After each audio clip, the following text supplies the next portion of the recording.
Sallallahu ala Muhammad Sallallahu alaihi wasallam. Di akhir zaman yang tidak percaya dengan zuriat Nabi, bahwa masih ada zuriat Rasulullah SAW, dipastikan mereka adalah musuh-musuh daripada Al-Imam Al-Mahdi. Al-Mahdi itu berarti orang yang diberi hidayah. Al-Mahdi berarti sosok yang dibimbing oleh Allah Subhanahu wa Ta'ala. Ya. Maka kalau disebut Al-Imam Al-Mahdi, maka maknanya imam yang di-guidance, yang dibimbing selalu oleh Allah Subhanahu wa Ta'ala qalbunya. Karena dalam hadis dikatakan wa may yu'min billah yahdi qalbah. Wa may yu'min billah yahdi qalbah. Siapa yang percaya kepada Allah, maka Allah akan bimbing kalbunya.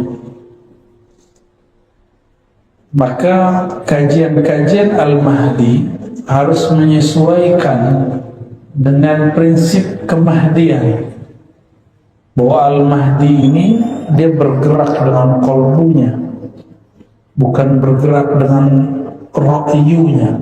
Ra'yu artinya pikiran. Kalau pikiran bisa cocok-cocokan, ini dicocok-cocokkan dengan teori ini, teori itu, bukan berdasarkan gerak yang ada di dalam kalbunya. Ini dua hal yang berbeda. Ya, hari ini banyak orang yang halu, atau banyak orang yang ngaku-ngaku pergerakannya pergerakan Al-Mahdi. Sedangkan Al-Mahdi itu orang yang tidak mungkin ngaku-ngaku, karena dia dihidayahkan oleh Allah Subhanahu wa Ta'ala. Al-Imam Abu Dawud nulis satu bab khusus mengenai Kitabul Mahdi, bab mengenai Al-Imam Al-Mahdi. Nah, ini saya bacakan beberapa hadisnya.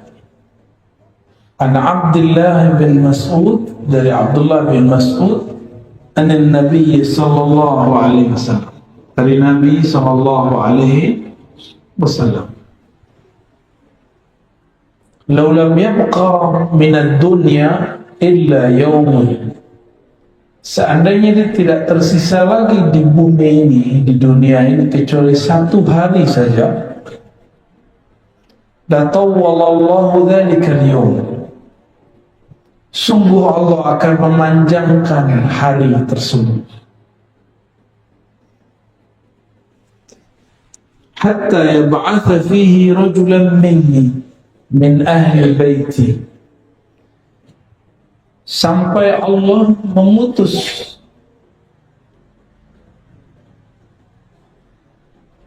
pada hari tersebut rajulan minni, seseorang laki-laki, minni, dariku. Dalam riwayat ini ditambahkan min ahli baiti, dari ahlu baitku. Apa arti ahlu bait? Keluarga Rasulullah sallallahu alaihi wasallam. Ahlu bait itu yang inti. Jadi ada ahlu bait secara umum, istri-istri Nabi, begitu juga Bani Hashim. Tapi ada ahlu bait yang khas, anak-anak Rasulullah, mantu-mantunya, dan cucu-cucunya. Maka dalam hal ini yang termasuk di dalamnya adalah Utsman, Ali, terkhusus untuk Sayyidina Ali karena dari beliaulah bersambung nanti zuriat Rasulullah SAW dari jalur Fatimah. Ya, ini kekhususan bahwa Nabi tidak punya anak laki-laki, maka anaknya dari jalur perempuan. Sayyidina Ali punya anak Hasan Hussein, dan Nabi SAW sangat mencintai mereka. Jadi Ahlul Bait yang khas disebut Nabi siapa? Khadijah, Fatimah, Hasan, Hussein, dan Ali. Ini yang disebut Ahlul Bait. Kezuriat Sayyidina Hasan dan Hussein, mereka lah yang disebut dengan zuriyah, keturunan Ahlul Bait. Jadi secara harfiah. Oleh karena itu, di akhir zaman yang tidak percaya dengan zuriat Nabi, bahwa masih ada zuriat Rasulullah SAW, dipastikan mereka adalah musuh-musuh daripada Al-Imam Al-Mahdi. Berarti mereka masuk kelompok yang disebut Khawarij. Kelompok apa namanya?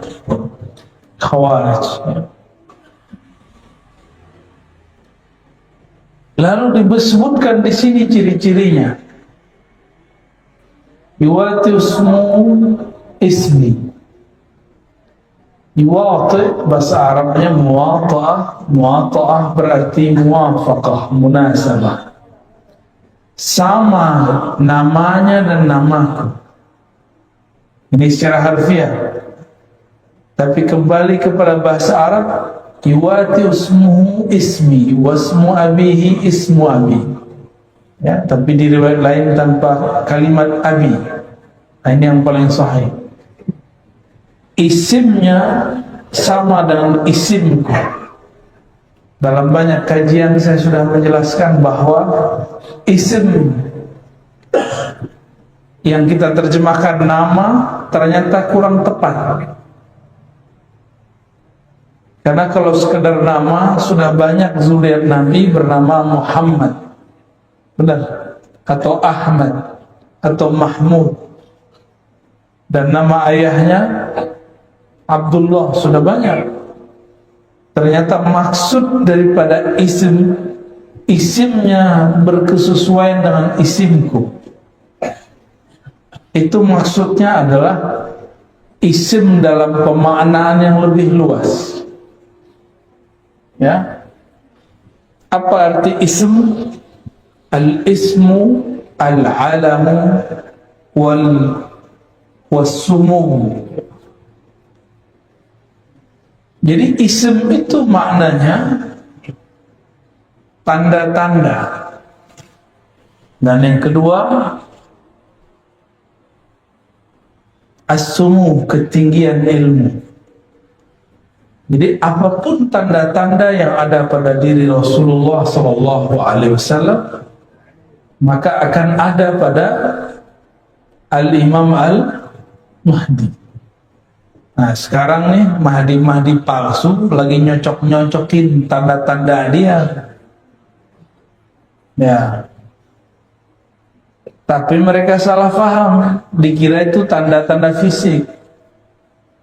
Ya, karena di hadis berikutnya disebutkan Al-Mahdi itu minni, dari keturunanku. Ya, dalam hadis Abu Daud nomor 4285, ajlal jabhah, jidatnya lebar. Yang jidatnya lebar mulai GR nih ya. Jidatnya sempit.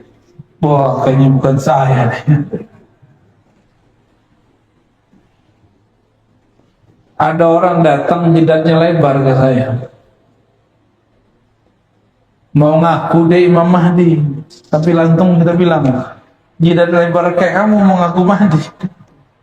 Ya, ngaca dulu ya. Jidat lebar itu bukan berarti semua orang yang punya jidat lebar berarti ada bakat jadi Imam Mahdi, ya.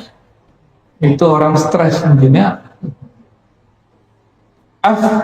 Aqnal anf, hidungnya mancung sedikit agak bengkok atau bentoknya bagaimana. Tapi ini juga salah satu makna. Tapi ingat, ini itu setelah Imam Mahdi diislah, ada namanya islah. Jadi Imam Mahdi itu dalam hadis yuslihuhullahu fi lailah, akan Allah islah dia, perbaiki dia dalam satu malam. Berarti kalau sekarang Imam Mahdi ada, itu masih Allah tutup. Kalau dia diislah, islah itu diperbaiki, dicocokkan. Berarti sekarang belum terlihat cocok.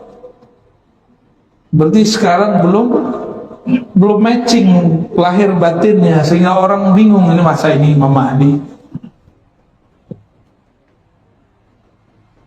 Tapi karena kajian-kajian akhir zaman ini berdasarkan cocoklogi yang parah, banyaklah orang-orang yang jidatnya lebar, hidungnya agak mancung dikit, terus GR.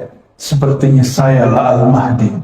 Ditambah pandemi datang, tambah stres, ya. Dan tidak satu dua yang ngaku kepada saya bahwa dirinya Al-Mahdi. Al-Mahdi itu bukan pencirian fisik. Maka kembali kepada hadis yang tadi,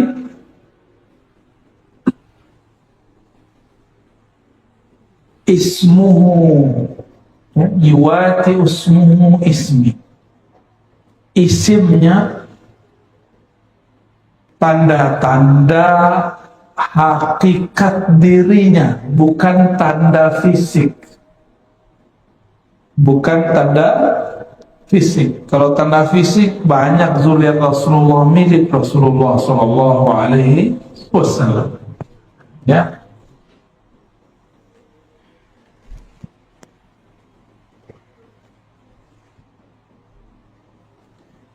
Lalu apalagi artinya as-sumu, ketinggian derajat. Ketinggian apa? Derajat atau ketinggian ilmu. Ketinggian apa? Ketinggian ilmu. Ilmunya Al-Mahdi tingginya bukan berarti karena hafalannya banyak, karena sekolahnya tinggi. Enggak. Nabi itu ummi, maka Al-Mahdi itu mirip-mirip ummi, tapi bukan berarti ummi dalam pengertian ahli sejarah. Ummi itu ada makna lainnya, induk, ibu, keibuan. Induk berarti sumber, itu disebut ummi. Coba Nabi Muhammad lahirnya di tengah kota atau di pedesaan?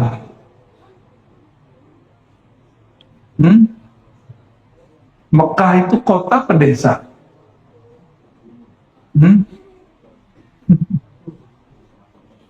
Desa atau kota tuh Mekah itu?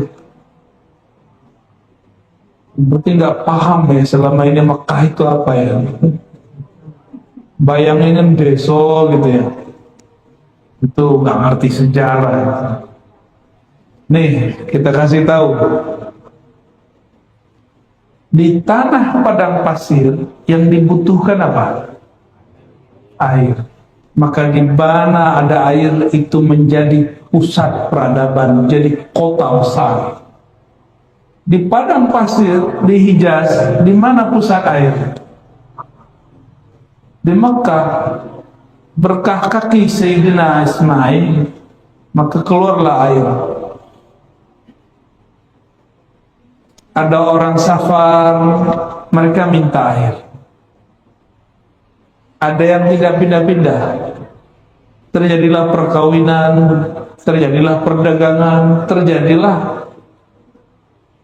turun-temurun terus, dan sampai pada masa Sayyidina Muhammad SAW lahir beliau, itu Mekah sudah jadi kota besar, bukan kampung ya, bukan kampung, itu Ummul Qura. Disebut apa? Induknya semua desa-desa, itulah yang disebut kota. Kota besar itu, di mana ada air. Nah, itu pertama. Yang kedua, di mana ada tempat suci. Di Jazirah Arab tempat sucinya di mana? Ya di Mekah itu. Maka berkumpullah di situ dua hal yang hebat. Pertama air Zam-Zam, yang kedua itu tempat suci. Jadi itu kota besar, Pak, jangan dibayangin kota kecil. Karena ini kota besar, maka sulit untuk mengetahui siapakah sosok Nabi akhir zaman. Disitulah Allah keluarkan Nabi Muhammad SAW. Jadi Al-Imam Al-Mahdi itu nanti keluarnya di mana? Di kota besar, bukan di Balikpapan atau di desa kecil. Kotanya ibu kota besar, sehingga orang nggak kira. Kota besarnya nggak tahu nih kota yang mana ya. Apakah di negeri kita atau negeri yang lain? Kan banyak kota besar, benar nggak? Banyak kota besar. Nah, kita tidak punya kewajiban mengetahui kota yang mana. Tapi kewajiban kita mengetahui ciri-ciri rohaninya. Adapun ciri fisiknya setelah Allah islah dirinya, baru terlihat. Hidungnya mancung, ya, jidatnya lebar. Nah itu nanti Pak ya, dioperasi dulu ya.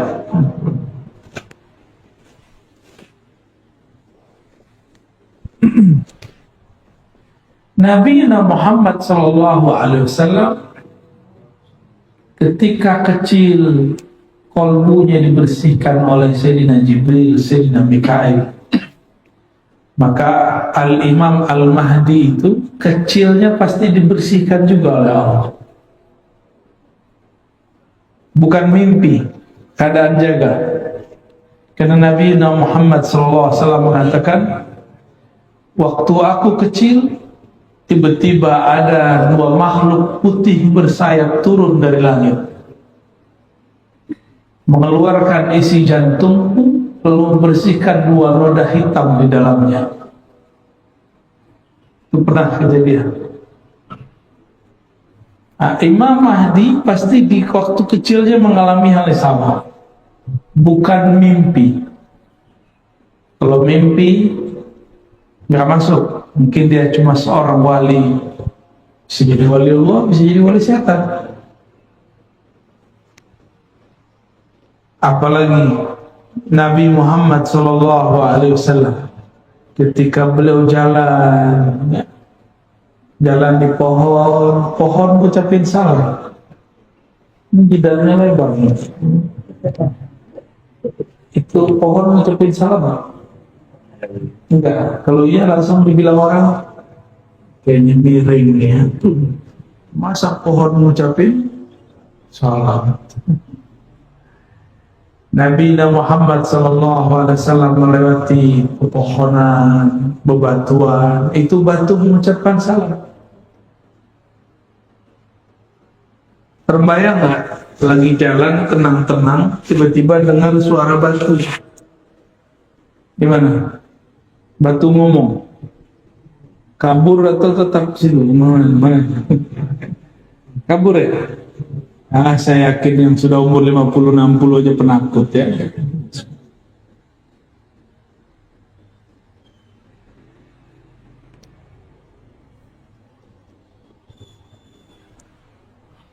Saya kira yang penakut itu anak kecil.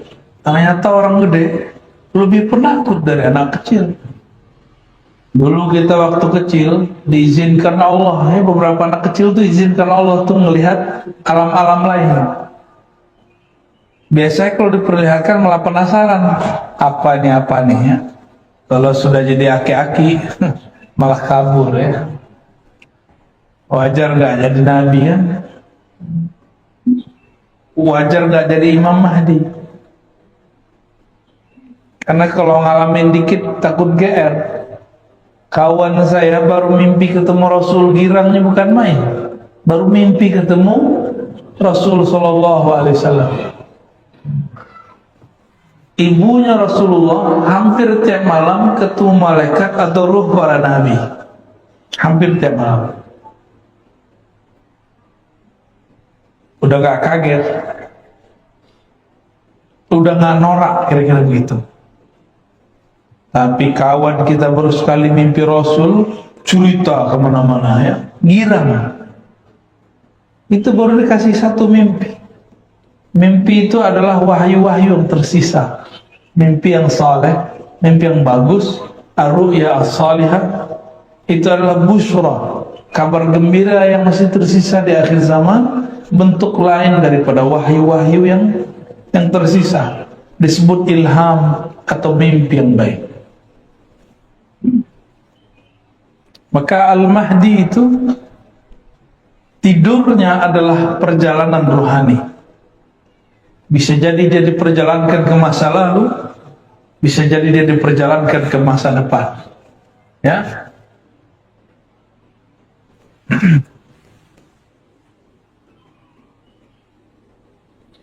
Lalu apa yang terjadi sebelum Al-Mahdi keluar?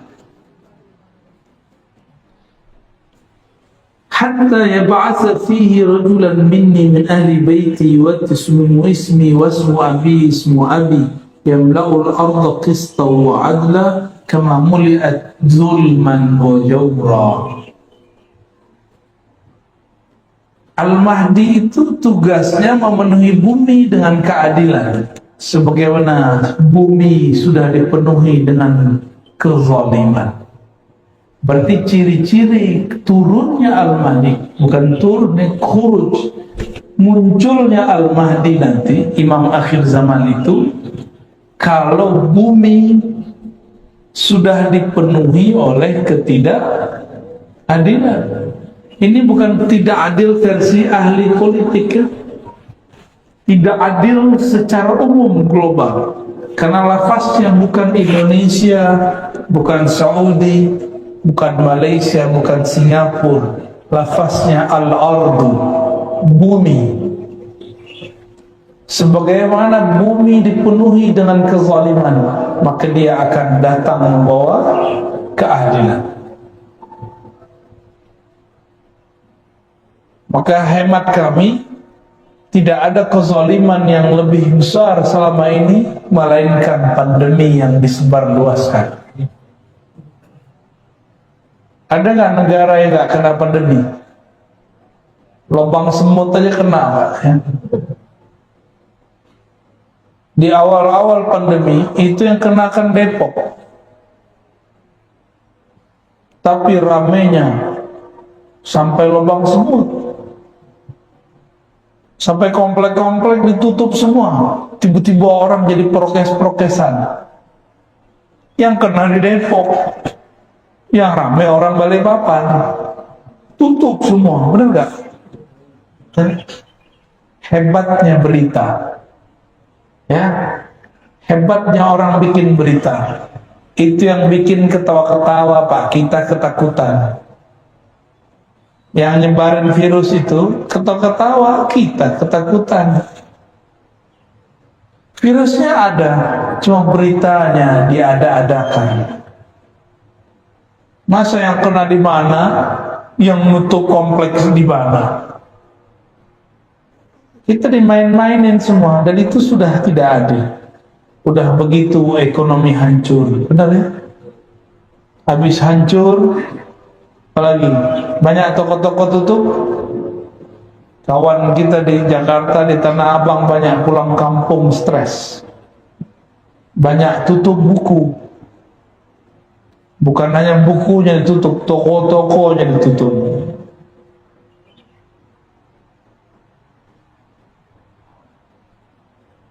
Ternyata Nabi sudah pernah mengabarkan dulu di akhir zaman pasar-pasar di mana-mana tapi sepi.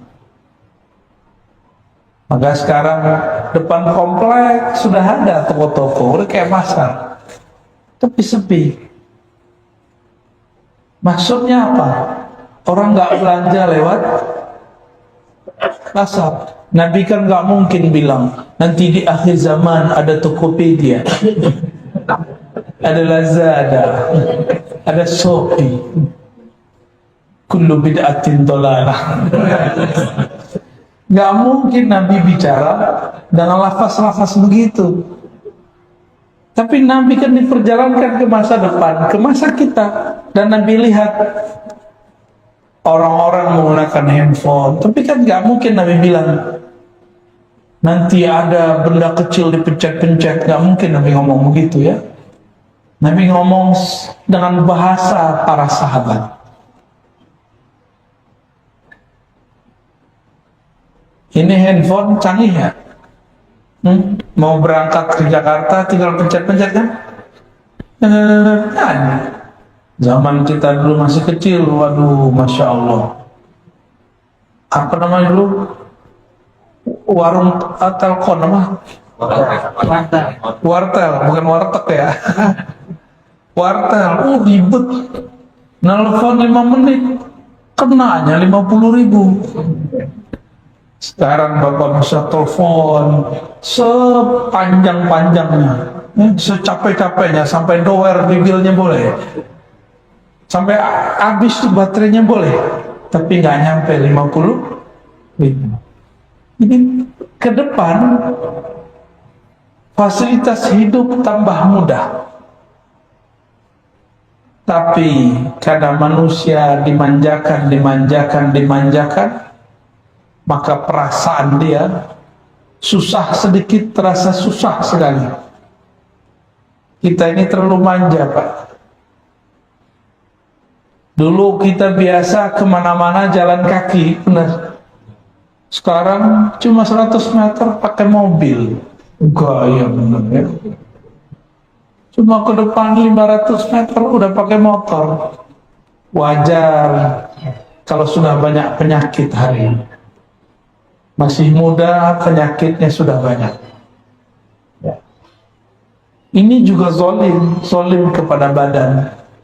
Itu bagian dari kezaliman. Ya, salah satu ciri Al-Mahdi nanti banyak anak-anak muda sudah sakit-sakit badannya, udah nggak sehat karena pemalas, disebut kaum rebahan. Baru dengar ya? Udah muncul Pak istilah itu, kaum rebahan ya. Maka kita yang ngaji begini, jangan rebahan lah ya, sandaran boleh. Rebahan jangan ya. Nggak sopan ngaji kok rebahan. Tapi di rumah boleh ya. Ya di rumah kan aneh nggak lihat untuk mengaji kayak gimana. Maka disebutkan seandainya hanya sisa 1 hari kiamat, maka di hari itu Allah panjangkan rasanya ribuan tahun. Ya ba'asu, Allah kirimlah. Nah ini bahasanya ya ba'asullah rajulan, Allah utus. Berarti Al-Mahdi ini utusan juga. Cuma bukan sebagai Rasul, bukan sebagai Nabi, sebagai wali. Oh berarti wali diutus? Oh iya, wali itu ada tugasnya, maka disebut wali. Wali kota aja ada tugasnya, masa waliullah nggak ada tugasnya? Waliullah itu kerjanya bukan megang tasbih doang ya. Kalau megang tasbih doang mah ahli zikir biasa itu. Wali Allah itu orang yang ditugaskan oleh Allah untuk menjaga alam semesta. Maka ada wali Allah di gunung, ada wali Allah di sungai, ada wali Allah di laut, ada wali Allah di kutub utara, di kutub selatan, ada wali Allah jagain awan, ada wali Allah jagain batu bara tuh biar gak kebakar terus. Makanya aneh, musimnya selalu ada hujannya, benar gak? Kalau enggak kebakar terus itu kalau nggak ada wali Allah nggak jadi itu. Kekasih Allah, kekasih Allah ini doa-doa mereka menyejukkan alam semesta. Zikir-zikir mereka menenangkan alam semesta. Langsung tenang itu alam. Allah itu memandang ke dalam kolbu. Kolbunya alam adalah wali Allah. Kolbunya alam adalah, jadi kalau sudah tidak ada wali-wali Allah itu kiamat bumi. Wali Allah itu bukan orang sakti, tapi orang yang kenal kepada zat yang maha sakti. Itulah puncaknya nanti pada Al-Imam Al-Mahdi.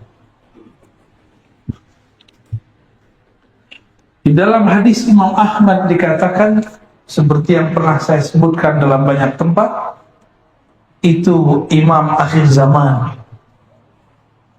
Khilafahnya ala minhajin nubuwah. Pemerintahannya bukan lagi monarki demokrasi. Jadi kita nggak nyalahin demokrasi, nggak nyalahin monarki. Emang itu udah sunnatullah. Nanti beliau pemerintahannya, minhajnya, sistemnya, sistem nubuwah. Nubuwah itu beda dengan risalah. Nubuwah itu beda dengan ilmu fikih. Apalagi ilmu hadis. Arabi cuma bilang mana dalilnya, itu gak cukup lah. Nubuwah itu ilmu yang Allah turunkan, yang Allah simpan di dalam kolbu kekasih-kekasihnya. Itu disebut dengan nubuwah. Maka Al-Mahdi itu dia bergerak dengan gerakan di dalam kolbunya berdasarkan petunjuk dari Allah Subhanahu wa ta'ala. Bukan hanya sekedar hafalan Al-Quran, dia dapat ilham langsung dibimbing oleh Allah. Dan nggak mungkin lah ya Al-Mahdi main YouTube ya. Yamliku sab'a sinin. Dia nanti akan memimpin, mentadbir alam selama 7 tahun. Di riwayat lain 5 tahun. Ada yang paling panjang menyebutkan 9 tahun. Tapi nggak usah khawatir, Pak. Sebelum beliau memerintah, beliau sudah muncul. Di saat itu terjadi paceklik di alam semesta. Lalu puncaknya 40 hari Ad-Dajjal, Al-Masihud Dajjal keluar. Tapi 40 hari sama seperti 40 tahun. Lama rasanya. Kok bisa kita ini hidup terasa cepat karena Bapak Ibu sibuk. Nggak ngapa-ngapain, sibuk. Main handphone, ya, nonton. Dulu di zaman kita masih kecil, orang nonton aja dimarahin guru. Sekarang guru-gurunya main handphone. Maka waktu sebentar sekali, sudah tak terasa, sudah 2 tahun kita hidup bersama pandemi. Bapak belum talak-talak juga dia ya, karena dia nggak mau ditalak dia. Benar 2 tahun? Tegangnya kok udah hilang. Kayaknya dulu kalau masuk masjid orang nggak pakai masker langsung dipelototin. Padahal yang kena orang Depok. Tutup musola nggak dulu? Tuh, dilarang tuh. Semua ketakutan, Pak. Itu bukan pemerintahnya yang salah. Bukan imam masjid yang salah. Emang sudah begitu masanya. Bukan hanya musola masjid, gereja ditutup. Ya. Wihara ditutup semua. Jadi jangan kita kemudian pakai otak konspirasi, abal-abalan. Konspirasi itu ada ilmunya, ada teorinya, jangan pakai teori abal-abalan. Wah, ini tanda nih, tanda ingin menghancurkan umat Islam nih. Oh, mesti ditutup. Ya salam. Kristen juga tutup gerejanya. Yang waras kalau mikir. Ya, mikir itu yang cerdas sekalian, yang kritis sekalian, benar sekalian. Ya. Jangan ngomong nanggung kalau kritis. Jangan mikir begitu ya. Semua, Pak. Karena Dajjal itu musuh semua agama. Musuh semua agama. Nanti ada masa handphone tidak bekerja. Ini kabar buruk, Pak. Saya bukan nakut-nakutin. Kata ahli bahan bakar di dunia.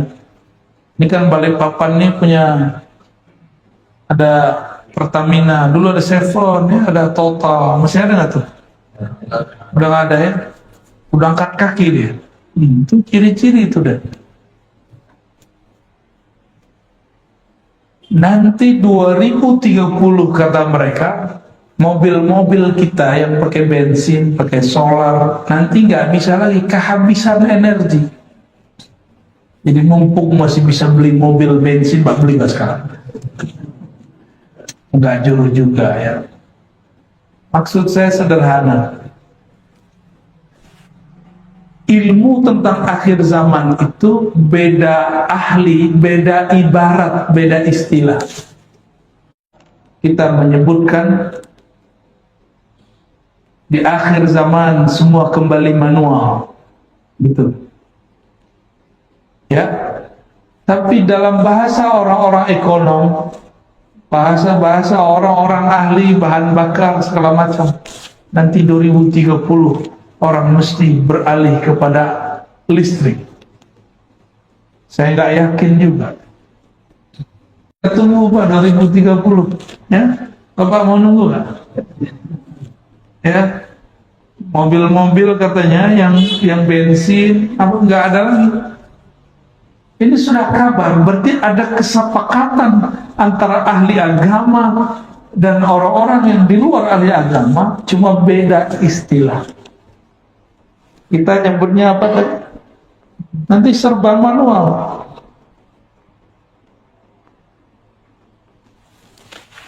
Gimana Pak? Takut nggak? Itu beda lagi. Takut itu macam-macam bahasa Arabnya. Kalau takut sama Allah namanya takwa, khasyah. Ada khauf, itu beda lagi. Ada hazar. Bapak takut nggak sama Allah? Katanya takut sama Allah. Waktu pandemi, orang buka masker, batuk-batuk, takut. Itu namanya waspada. Bahasa Arabnya hazar, hazrun, ya.